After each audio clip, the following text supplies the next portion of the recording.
வெளி சண்டி தான் வச்சுக்க நான் வச்சுக்கிட்டேன். ஏன் போக சொன்னீங்களேன் அவன் செலுத்தணும் அப்படின்னு சொல்லிட்டு ஆசைப்படுறாரு. அவரை ஸ்டேஜுக்கு அழைக்கிறோம்.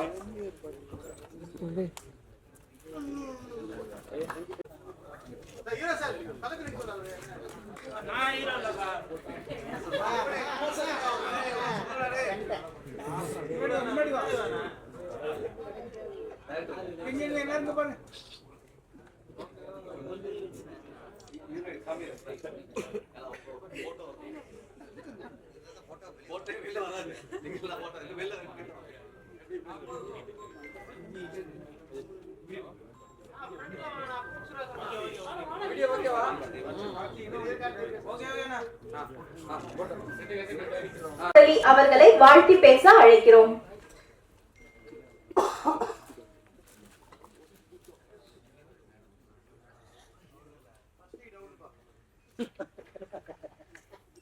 VR Combines படத்தின் ப்ரொடியூசர் விமலா ராஜநாயகம் அவர்கள் சில வார்த்தைகள் பேச வருகிறார்.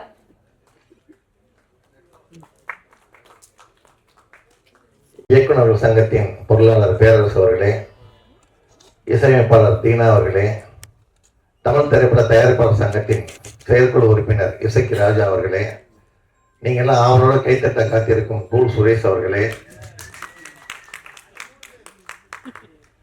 அப்புறம் இந்த ஃபங்க்ஷன் முடிஞ்சோடனே கேள்வி கேட்க ரெடியா இருக்கும் பாலா மற்றும் செய்தியாளர்களே, உங்கள் அனைவருக்கும் எனது இந்த மாலை வணக்கத்தை தெரிவித்துக் கொள்கிறேன். ஒரு தயாரிப்பாளர் எப்படி இருக்கணுங்கிறதுக்கு ராஜநாயகன் நல்ல உதாரணம். ஒய்ஃப் ப்ரொடியூசர் ஆகிட்டோம்னா வச்சுங்களேன், நம்ம படத்தில் எத்தனை ஆர்டிஸ்ட் கூட வேணாலும் சேர்ந்து சாங்கு ஆடலாம். கரெக்டாக ஒரு ஐட்டம் சாங்கை வச்சுட்டு அவரே டான்ஸ் ஆடிட்டு இருந்தார், பார்த்தீங்கன்னா தெரியும் அந்த படத்தில்.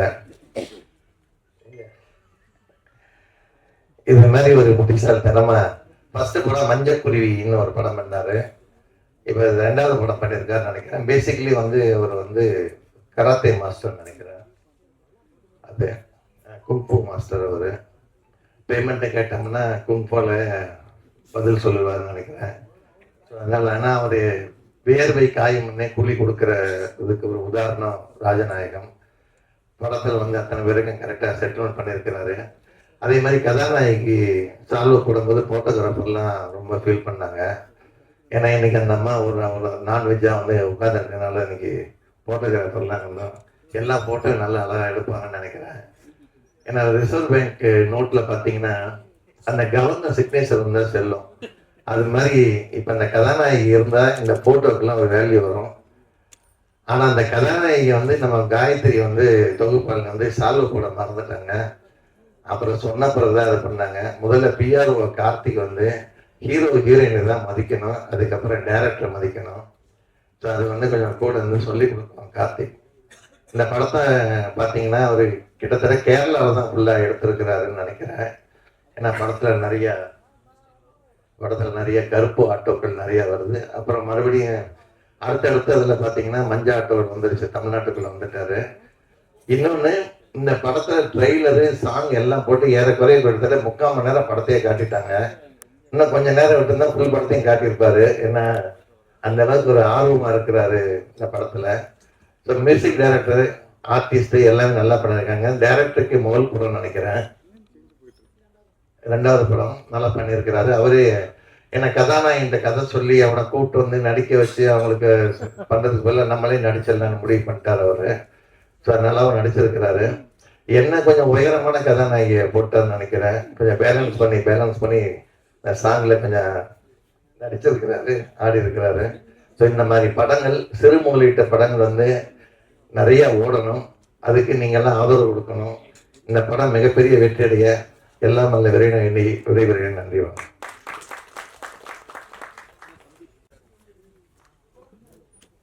ப்ரொடியூசர் ராஜநாயகம் அவர்களுக்கு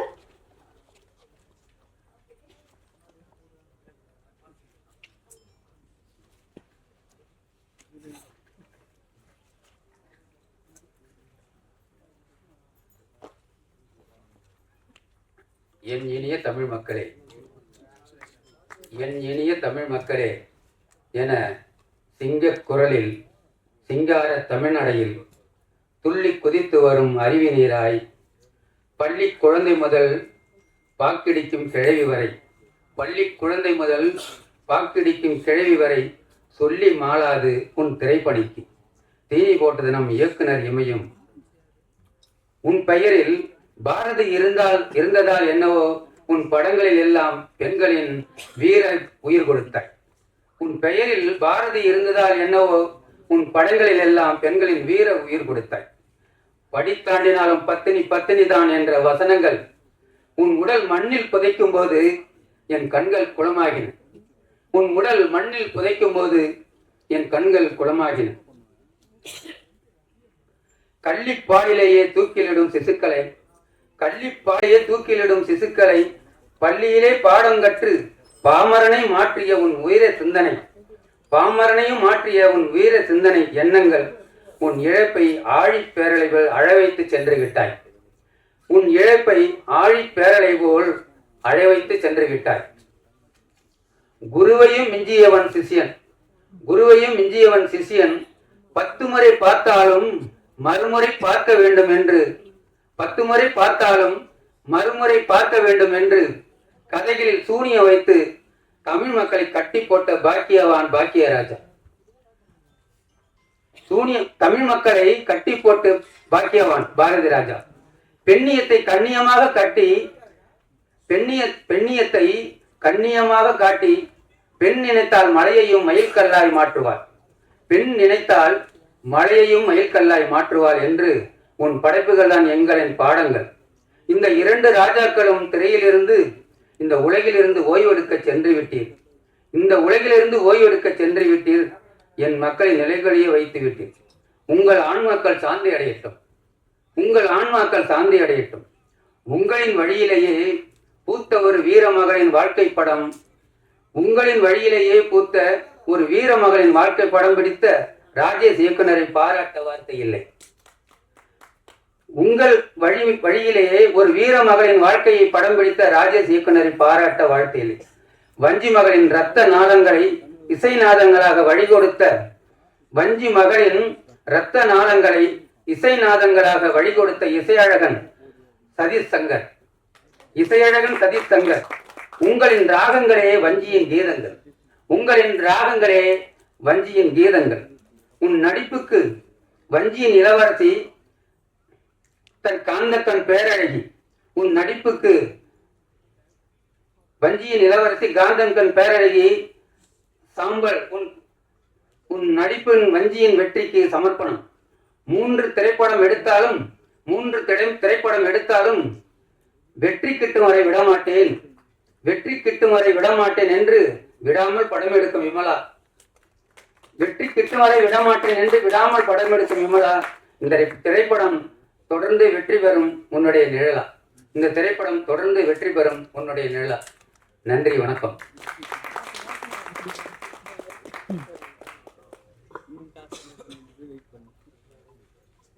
இப்பொழுது நடிகர் ராஜநாயகம் அவர்களுக்கு இயக்குனர் பேரரசு அவர்கள் பொன்னாடை போற்றி மரியாதை செலுத்துவார்கள்.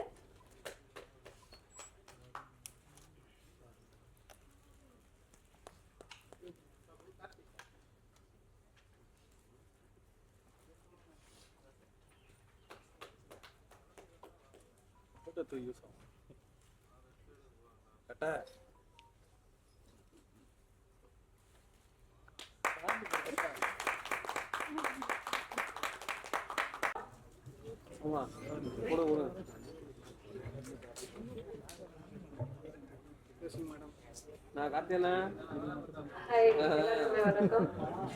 வந்திருக்கு மீடியாவுக்கு ரொம்ப நன்றி. என் பேர் ஷாமலத்தராஜ், நான் ஒரு ஆக்ட்ரஸ் தான்.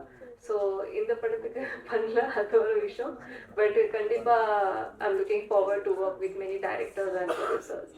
ஸோ வஞ்சி படத்துக்கு மீடியா கண்டிப்பா சப்போர்ட் பண்ணுங்க. பிகாஸ் சினிமால வந்து சின்ன படம் இருக்கட்டும், பெரிய படமா இருக்கட்டும், எல்லாரோட ட்ரீம், எல்லாரோட ஆசை, எல்லாரோட ஸ்ட்ரகிள். ஸோ கண்டிப்பா நீங்க தான் சப்போர்ட் பண்ணணும். ஸோ எனக்கு இன்வைட் பண்றதுக்கு ரொம்ப ரொம்ப நன்றி. And media please don't forget to support வஞ்சி. So yeah, thank you so much, and I would like to congratulate entire team of Vanji and actors, artists, especially producer ma'am and sir. as well as director. Thank you so much. Congratulations, the team of Manji.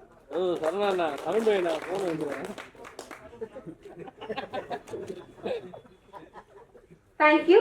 அடுத்தபடியாக தனக்கே உரிய ஸ்டைலாலும் உற்சாகமான பேச்சாலும் அனைவரின் கவனத்தையும் ஈர்க்கும் நடிகர் cool Suresh அவர்களை பேச அழைக்கிறோம்.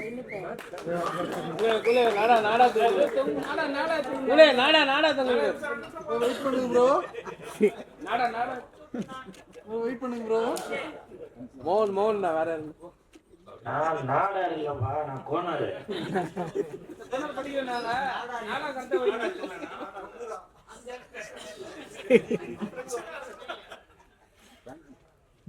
ப்ராப்பர்ட்டியா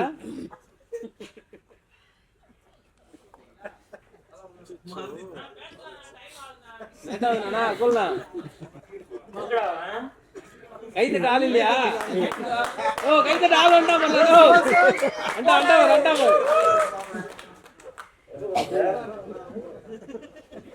பொருள் அவங்க போயிருப்பான். சரி போ போ போ. ஆகாஷ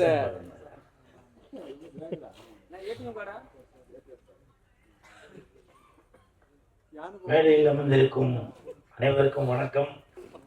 பத்திரிகை நண்பர்கள், ஊடக நண்பர்கள், இணையதள நண்பர்கள், பிஆர்ஓ கார்த்தி அனைவருக்கும் வணக்கம். மேடையில பேசி கைத்தட்டல் வாங்குற அளவுக்கு நான் பெரிய பேச்சாளர் இல்லை. தயவு செஞ்சு நீங்களே ஒரு வித கை தட்டிருங்க. நன்றி நன்றி. இந்த கைத்தட்டல்கள் அனைத்தும் வஞ்சி அந்த படத்தோட டீமுக்கு தான் போய் சேரும். திருவண்ணாமலை பக்கத்துல செஞ்சி, இந்த படத்தோட பேரு வஞ்சி. திருவண்ணாமலை பக்கத்துல செஞ்சி, இந்த படத்தோட பேரு வஞ்சி. குழம்புக்கு போடுவாங்க இஞ்சி, குழம்புக்கு போடுவாங்க இஞ்சி. இன்னைக்கு ஆடியோ ரிலீஸ் வஞ்சி.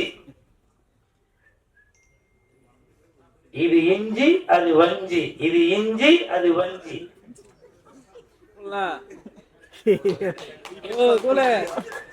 எல்லாம் ஒரு வயிற்று கஞ்சிக்குதான்.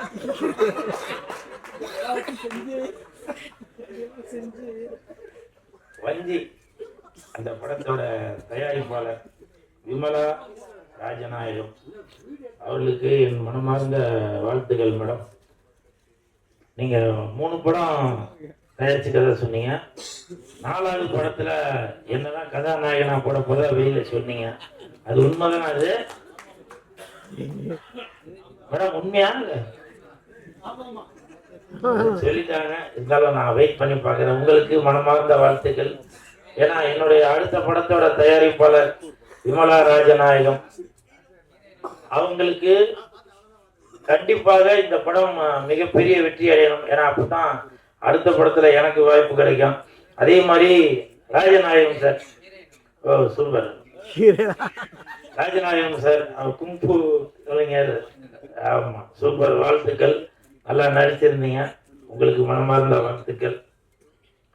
ராஜேஷ் சார் அவங்க இயக்கி கதாநாயகம் நடிச்சிருந்தீங்க, சூப்பர். நிறைய பேர் கேரளா தான் இருக்கிறாங்கல்ல, எல்லாம் சக்கப்பழம், புட்டு, கொண்டக்கடலை, ஸோ அதுதான் ஞாபகம் வருது. ஸோ எடிட்டர் கூட கேரளா தானே? ஆமாம், எல்லாருமே. ஸோ அந்த ஹோல் டீமுக்கும் மனமார்ந்த வாழ்த்துக்கள். மியூசிக் டைரக்டர் நல்லா சூப்பராக மியூசிக் பண்ணியிருக்கீங்க சார், வாழ்த்துக்கள். முக்கியமாக அந்த குத்து டான்ஸு, அது லிரிக் யார் சார் எழுதுனது? நக்க நக்கிரி நார நக்கிரி அப்படின்னு எழுதிருந்துச்சு. நக்க நக்கிரி நார நக்கிரி, நக்க நக்கிரி நார நக்கிரி அப்படின்னு எழுதுனீங்க, சூப்பர், வாழ்த்துக்கள். அவர் தான் எழுதினாரா? Super super. இந்த ஹோல் டீமுக்குமே மனமார்ந்த வாழ்த்துக்கள். ஓ ஓ ஆ நல்லா இருந்துச்சு, நல்லா இருந்துச்சு. நானே சார்ட்ட கேட்டேன் பாட்டு ஓடும்போது, நல்லா இருந்துச்சு, சூப்பர், வாழ்த்துக்கள். அதே மாதிரி இயக்குனர் டிவிகேவா என்னன்னு தெரியல, அவங்க அந்த லவ் பண்ணும் போதெல்லாம் பேக்ரவுண்ட்ல வெறும் டிவிகே கலர் போட்ட பூவா இருந்துச்சு. நீங்க கவனிச்சிங்களா அது? ஸோ அதனால கேரளாலையும் விஜய் சார் அங்கேயும் வெற்றி நடை போட்டுட்டு இருக்காரு.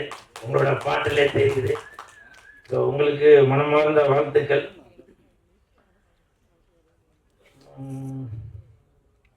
இப்போ சமீபத்தில் பாக்கியராஜ் சார் அவங்க இறந்துட்டாங்க. அவருடைய மறைவுக்கு முருங்கக்காய் எடுத்துகிட்டு போயிருந்தேன்.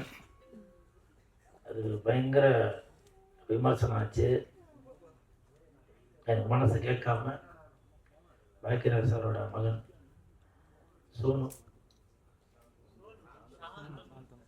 சோனு தான் அவரோட செல்ல பேர். சினிமாவில் தான் சாப்பிட்றோன்னு சொல்லுவாங்க. நான்லாம் சோனு தான். நான் ஃபோன் பண்ணி சொன்னேன், இந்த மாதிரி தெரிஞ்சும் தெரியாமலும் பண்ணியிருந்தாக்க மன்னிச்சிருங்க சோனு அப்படின்னு. அப்போ அவர் ஒரு வார்த்தை சொன்னார், இல்லை நீங்கள் எப்போ அப்பா பார்க்க வரும்போதும் முருங்கை எடுத்துகிட்டு வருவீங்க, அதை நானும் பார்த்துருக்கேன். அப்பாவும் உங்களை நிறைய தடவை கிண்டல் பண்ணியிருக்காரு. அதனால் சொல்கிறவங்க 1000 சொல்லுவாங்க, வாழ்ந்தாலும் ஏசுவாங்க, தாழ்ந்தாலும் ஏசுவாங்க அப்படி நானே மனசுக்குள்ளே நினச்சிட்டேன். அடிக்கடி மீனாட்சி சுந்தரம் சார் கூட என்கிட்ட அந்த வார்த்தையை சொல்லுவார். ஸோ அப்போ சோனு என்கிட்ட சொன்ன அந்த வார்த்தை, கண்டிப்பாக உங்கள் அப்பா பாக்கியராஜ் சார் அவரோட அன்பை பெற்றவர் நீங்கள், அதனால் நீங்கள் எதுவும் கலங்க வேண்டாம் அப்படின்னு அவருக்கு நான் ஆறுதல் சொல்ல வேண்டியவன். அவர் எனக்கு ஆறுதல் சொல்கிறாரு. ஸோ அந்த மாதிரி ஒரு சம்பவம் நடந்துட்டு இப்போவும் நான் சொல்கிறேன், நான் பண்ணது நியாயப்படுத்தணும் அப்படின்றதுக்காக சொல்ல வரல. நான் ஒரு சினிமா கலைஞனுங்க. என்னோட ஸ்டைலில் தான். அதுவும் நான் வேறு ஏதோ ஒரு தடைப்பட்ட பொருட்களையோ நான் எதுவும் எடுத்துகிட்டு போய் இது பண்ணல. பாக்கியராஜ் சார் என்றால் அதுதான் அடையாளம். பல பேர் விமர்சனம் செய்திருந்தாலும் சில பேர் எனக்கு ஆதரவாக சொல்லியிருந்தாங்க. அது கூடு சுரேஷ் தவறாக எதுவும் பண்ணலைங்க. சில பேர் சொன்னாங்க, நீங்கள் முருங்கை கட்டு எடுத்துகிட்டு போகாமல் அது மாலையாக கூட செய்து எடுத்துகிட்டு போயிடலாம் அப்படின்னு.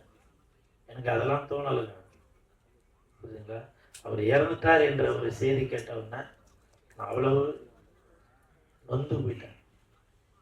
அதனால் தயவு செய்து நான் ஒருவேளை நான் செய்தது தவறு என்று நீங்கள் நினைத்திருந்தால் நான் மனப்பூர்வமான மன்னிப்பு கேட்டுக்கொள்கிறேன். ஏன்னா நீங்கள் இல்லாமல் நான் இல்லை. நீங்கள் என் மேலே வச்சிருக்க அன்புனால தான் என்னை பற்றி நீங்கள் விமர்சனம் செய்கிறீங்க. அது எனக்கு புரியுது, நான் புரிஞ்சுக்கிட்டேன்.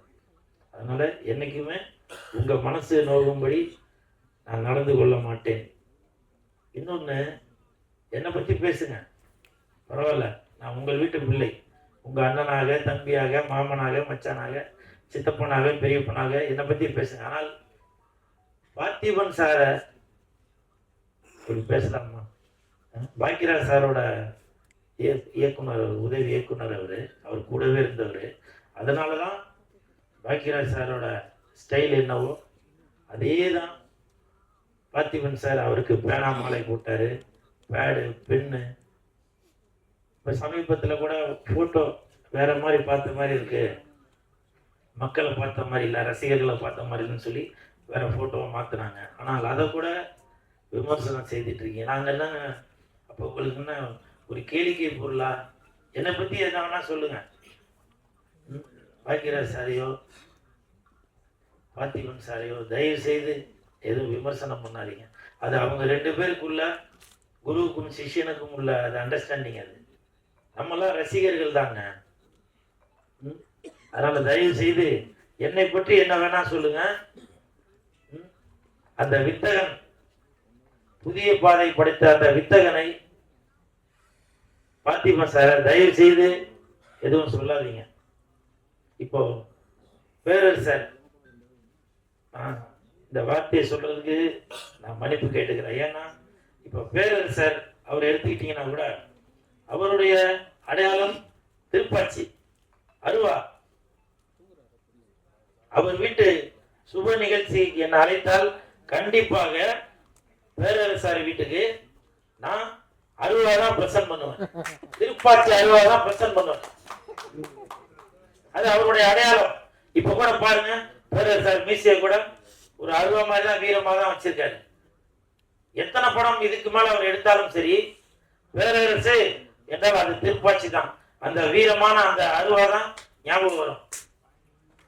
இதை நான் மட்டும் சொல்லல. 2 நாளைக்கு முன்னாடி ஒரு வீடியோ ஒன்று பார்த்தேன். ஒரு 4 வருடங்களுக்கு முன்னால் சேலத்துல மாண்புமிகு தமிழக முதலமைச்சர் விஜய் சார் அவர்கள் ஒரு ரசிகர் மன்ற ஒரு கூட்டம் நடத்துறாரு.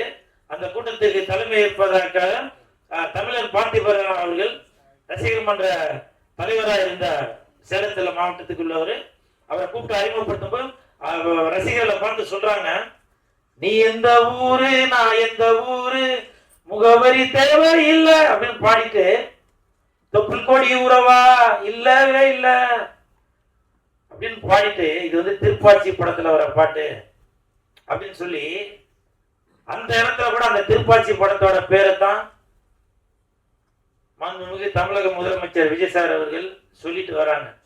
அப்படி ஒருத்தங்களுக்கும் ஒரு அடையாளங்க. அதனால தயவு செய்து சினிமாக்காரங்களா எதுவும் தவறாக சித்தரிக்காது. உங்களுக்கு பிடிக்கலையா தள்ளி விட்டுட்டு போயிருங்க. நாங்க உங்களை சந்தோஷப்படுத்துறதுக்கு தாங்க இருக்கிறோம். நீங்களே யோசிச்சு பாருங்க, ஒரு துக்க வீட்டுல போய் நான் போய் பாட்டு பாடிக்கிட்டு வேற எதனா காமெடி பண்ணிக்கிட்டு எது இருந்தேன்னா சொல்லுங்க. எனக்கு தான் தெரியும் அந்த அந்த துக்கமும் வேதனையும் என்னன்றது. என் வீட்டு நிகழ்ச்சிக்கு வரும்போது கூட எல்லாருக்கும் நான் பொக்கே கொடுத்தேன். ஆனால் பாக்கியராஜ் சாருக்கு நான் முருங்கைக்காய் தான் கொடுத்தேன். இதெல்லாம் நான் வந்து உங்களுக்கு ப்ரூஃப் பண்ணணும் அப்படின்றதுக்காக சொல்ல வரல. நான் ஏதாவது தவறாக செய்திருந்தால் நான் மனப்பூர்வமான மன்னிப்பு கேட்டுக்கொள்கிறேன். அது மட்டும் இல்ல, தமிழக முதலமைச்சர் மாண்புமிகு விஜய் சார், நீங்க பாக்கியராஜ் சாருக்கு அரசு மரியாதை கொடுத்தீங்க. ஒரு சின்ன ரிக்வெஸ்ட், நான் சினிமாக்காரனா கேட்கல, ஒரு ரசிகனாக கேட்கிறேன், தமிழக மக்களில் ஒருவனாக கேட்கிறேன். பாக்கியராஜ் சார் வாழ்ந்த அந்த தெருவுக்கு அவருடைய பேரை வைக்கணும் அப்படின்னு சொல்லி நான் தாழ்மையோடு கேட்டுக்கொள்கிறேன். தட்டுங்க சார், தட்டுங்க சார். நன்றி சார். ஏன்னா அவருடைய படங்கள்ல நிறைய பேர் நினைப்பாங்க ஏதோ டபுள் மீனிங் அப்படி எப்படி இருக்குன்னு. படத்துல நடக்கிறது மட்டும் இல்லைங்க, நிஜ வாழ்க்கையில் நம்ம என்னென்ன செய்து கொண்டு இருக்கிறோமோ, ஒரு குடும்பத்தில் என்னென்ன நடக்குதோ அது அப்படியே அப்பட்டமாக மக்களுக்கு வெளிக்கொண்டவர் தான் பாக்கியராஜ் சார் அவர்கள். அதனால இந்த குடும்பங்கள் கொண்டாடும் பாக்கியராஜ் சார, தமிழகத்திற்கு பெருமை சேர்த்த பாக்கியராஜ் சார மாண்புமிகு தமிழக முதலமைச்சர் விஜய் சார் அவர்கள் பாக்கியராஜ் சார் வாழ்ந்த அந்த தெருவுக்கு அவரோட பேர் வைக்கணும்னு ரசிகர்கள் ஒருவனாக நான் தாழ்மையுடன் கேட்டுக்கொள்கிறேன். அப்புறம் நடிகர் பாவா லட்சுமணன் அவர்கள், அவர் உடல்நிலை சரியில்லாம நோய்வாய்ப்பட்டு கண்ட இடமெல்லாம் இருந்தாரு. அந்த தகவல் எனக்கு தெரிந்தவுடன் நான் லெஜண்ட் சரவணன் சார்ட்டு போய் சொன்னேன், இந்த மாதிரி உடம்பு முடியாம இருக்கிறாரு, அவருக்கு உதவிகள் தேவைப்படுது சார் அப்படின்னு. 2 லட்ச ரூபா பணம் கொடுத்தாரு. தாய் உள்ளத்துடன் 2 லட்ச ரூபா பணம் கொடுத்தாரு. பணம் கொடுத்தது மட்டுமல்லாமல், நீங்க வீட்டுக்கு போனதுக்கு அப்புறம், ஒரு வீடு வாடகை வீட்டுக்கு போனதுக்கு அப்புறம் உங்களுக்கு தேவையான அனைத்து பொருட்களும், வீட்டுக்கு தேவையான ஃப்ரிட்ஜு, மிக்சி, குக்கரு, எல்லா பொருட்களும், படுக்கிறதுக்கு பெட்டு, தலகாணி எல்லாமே நான் வாங்கி தரேன், நீங்க முதல்ல வீடு பார்த்து போங்க அப்படின்னு சொல்லியிருந்தாரு. இப்போ ஒரு வீட்டுக்கு போனதுக்கு அப்புறம் இன்னைக்கு மத்தியானம் ரசிகர் மன்ற செயலாளர் சுதாகர்கிட்ட சொல்லி அவருக்கு தேவையான பொருட்கள் எல்லாமே வாங்கி கொடுங்க அப்படின்னு தாய் உள்ளத்தோட சொன்ன அந்த லெஜண்ட் சரவணன் அவர்களுக்கு என் மனப்பூர்வமான நன்றிகளை தெரிவித்துக் கொள்கிறேன். ஏன்னா புரட்சி தலைவர் எம்ஜிஆர் ஐயா அவர்கள் எப்படியோ அதே மாதிரி சொன்னதை செய்து கொண்டு இருக்கிறார். அவருக்கு என் மனமார்ந்த நன்றி. லெஜண்ட் சார், நீங்க சினிமாவில் மட்டும் கதாநாயகன் இல்ல, நிஜத்திலும் கதாநாயகன். நீங்க செய்யற நல்ல விஷயங்கள் நிறைய பேருக்கு வெளியில தெரியாது. ஏன்னா இந்த கை கொடுக்கறது இந்த கைக்கு தெரிய வேணாம் அப்படின்னு பல பேர், பல குடும்பங்களுக்கு, பள்ளி குழந்தைகளுக்கு நீங்க பல உதவிகள் செய்துட்டு